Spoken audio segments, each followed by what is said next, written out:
Cockatoos belong to the family Cacatuidae, a word derived from Malay origins, meaning a raucous echo, and the sulphur-crested cockatoo is certainly a Cacatuidae. The cockatoo family has several genera.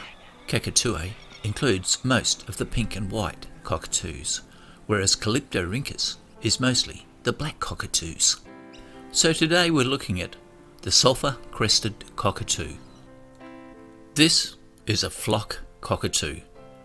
It's done well in urban areas, and as you can see here, is found commonly sitting on power lines. Unfortunately, its strong bill, capable of chewing off a finger, is also very destructive to the plastic insulation of buildings and power lines. The most important thing about any cockatoo is the crest, and the sulphur-crested has the most beautiful crest. These birds are seed eaters and are renowned for eating bulbous roots. They also eat eucalypt seed and chew on flowering blossoms. One of their delicacies is that of the moth larvae that are found in dead limbs of trees. As these larvae chew on the decaying wood inside the hollow log, so the cockatoo can feel the vibrations in their feet and know that this delicacy can be obtained by chewing on the wood as shown. Then at other times the cockatoos simply chew on the wood to keep their bill skills.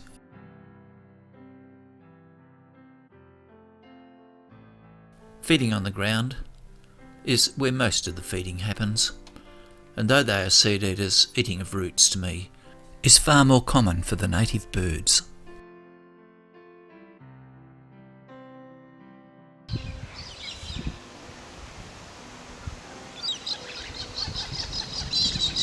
Here at Wagga Wagga you can see this flock of cockatoos. They're not just picking seed up off the ground, but actively digging into the dirt. You can find that there are dominant birds. They will come up to another bird and make it move, because they believe that what they are chewing on is far more tasty than what they can find.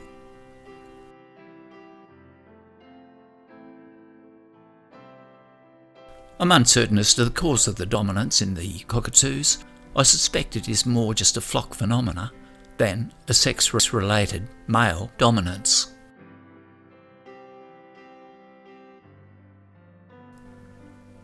Here, a sulphur-crested flies in. Notice the crest doesn't go up on landing, but when he hears another bird calling, just watch that crest. It's magnificent.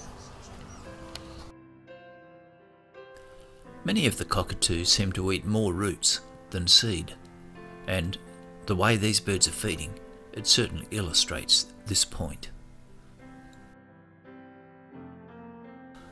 The naming of the white cockatoo, or sulphur-crested cockatoo as we now call it, is interesting. It was initially called Psittacus gallarita, or the gallery parrot. In 1790, when Captain Phillip came with the first fleet of white settlement to Australia, John White was the surgeon on board. He drew a painting of the sulphur-crested cockatoo, and he believed that it was the same bird that Latham had described a little earlier in the same year. But Latham's bird was from the Moluccas of Indonesia, a very similar bird that we now call the yellow-crested cockatoo. The Australian sulphur-crested cockatoo is slightly different in the colouring and the bill. Instead of Psittacus gallarita as described by Latham, the white cockatoos have been placed in their own genera, Cacatuae. So now, the binomial name for the sulphur-crested cockatoo is Cacatuae gallarita.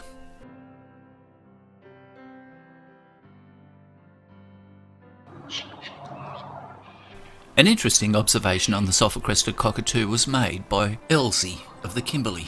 He noticed between the dry and the wet seasons the bill of the cockatoo varied in shape. In the wet season they would dig in the ground, and the mandible would wear, becoming more like a shovel, whereas in the dry season they would eat more grain and seed, and the mandible was much sharper. Here in the long grass you can see the cockatoos chewing off the seed stalks and chewing, not so much on the terminal green seed, but on the stalk itself, extracting the carbohydrates. With the sulphur-crested cockatoo there have been many subspecies classifications. All this has come about because of the differences between the northern bird and the east coast bird. The northern bird does not have the pale yellow wash over the ear coverts. Originally, the larger birds in Tasmania were thought to be different subspecies, but now we realise that size is perhaps not so critical.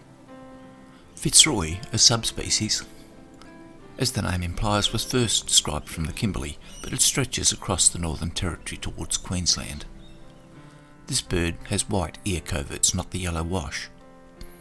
In Tasmania, the sulphur-crested cockatoo is a bigger bird than on the mainland, but this does not warrant its own subspecies name. So now we have two subspecies, the Fitzroy and the nominate race.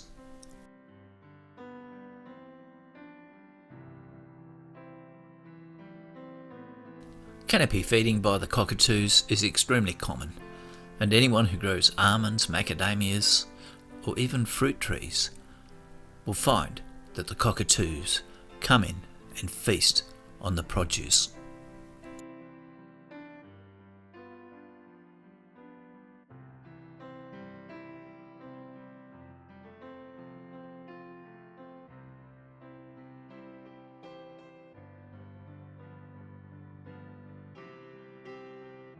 But I want to look at their native diet. Look at these sulphur-cresteds on the blossom. With a strong beak they cut off the blossom. The dominant left foot holds it, and then they lick the blossom. Not with a furry tongue like a lorikeet. Their tongue is smooth and very muscular. Yet despite this, they can lick the nectar without chewing on the flower. Many cockatoos do chew the flower, including the seed, but here they are eating just the nectar. This type of feeding is more familiar to us with the lorikeets, but here it demonstrates that it does happen with these larger birds. Watch this large sulphur-crested cockatoo as it feeds on nectar. Firstly, with its bill, it cuts off a sprig of flower. Then, with its dominant left foot, holds the sprig, and then it behaves just like a lorikeet, licking the nectar and pollen out of the flower. It then throws away the sprig of flowers onto the ground. So the cockatoos, like many of their other cetacine relatives, the parrots, the rosellas, and especially the lorikeets, are nectivorous.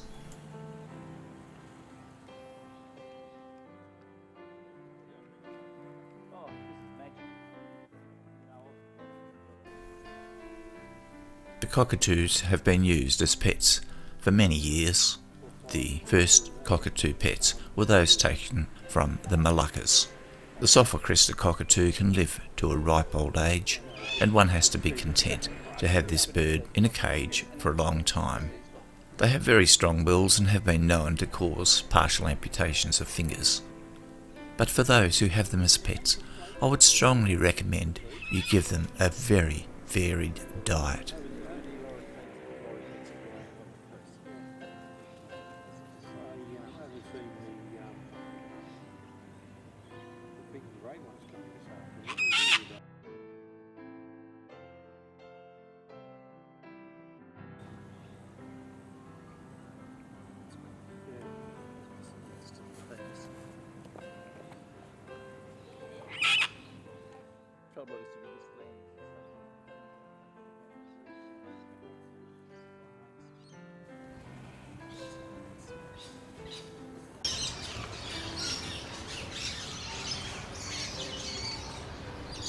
Nesting takes place in a hollow limb in spring and summer. The nesting site is determined by the male, as for most Australian cetacines. He will find a hollow log and scratch and nibble away and find how far the hollow extends. It's been reported that chicks have been found several metres beyond the opening of the hollow. The hollow is lined occasionally with strips of bark, but most of it is just the chewed sawdust. Here are two cockatoos standing over the nest, keeping watch. The sulphur-crested cockatoo is isomorphic, so I can't tell which is the male and the female.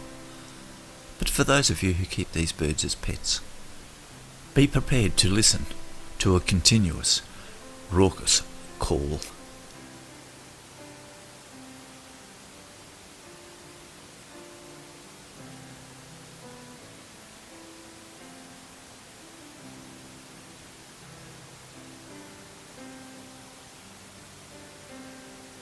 In terms of predation, the reptiles coming up into the hollows are one threat, particularly pythons and goannas.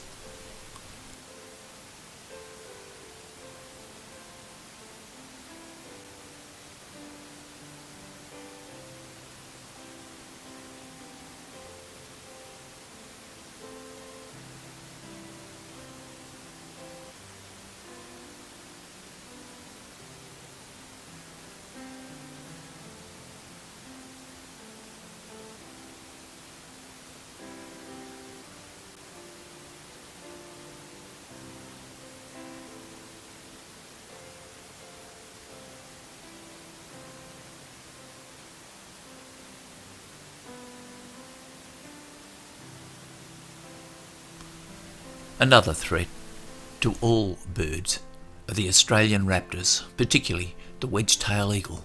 But here above the nest, you can see the sulphur-cresteds giving chase.